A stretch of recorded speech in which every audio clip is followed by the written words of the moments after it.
দেখো আমরা কিন্তু ফাইনালি পৌঁছে গেছি ডোঙ্গলগড়। এবার কিন্তু আমরা ফুল আর ডালা কিনে নেব, নারকেল কিনে নেব পুজো দেওয়ার জন্য। দেখো এখান থেকে ফুলও নিয়ে নিয়েছিলাম আর ডালাও নিয়ে নিয়েছিলাম, কিন্তু একটা প্রবলেম হয়ে গেছিলো, কারণ আমাদের টিফিনের ব্যাগটা না অটোর ভিতরই ছিল, তার জন্য আমরা নামাতে ভুলে গেছিলাম।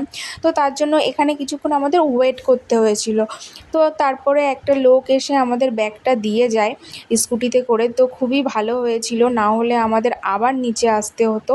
তো এরপরে চলে গেছিলাম আমরা ডালা টালা কিনে ব্যাগটা নিয়ে, তারপরে চলে গেছিলাম একদম রোপওয়ে একদম গেটের সামনে, কারণ আমরা যেহেতু সিঁড়ি দিয়ে যাইনি, তো যেহেতু সিঁড়ি দিয়ে গেলে না, সিঁড়ি দিয়ে গেলেও হতো কিন্তু মা উঠতে পারতো না, যেহেতু 1100 সিঁড়ির মানে পার করে তারপরে মন্দিরে যেতে হবে। তো তারপরে তার জন্য আমরা রোপওয়ের জন্য আমরা সিঁড়ি বেয়ে চলে গেছিলাম সামনে।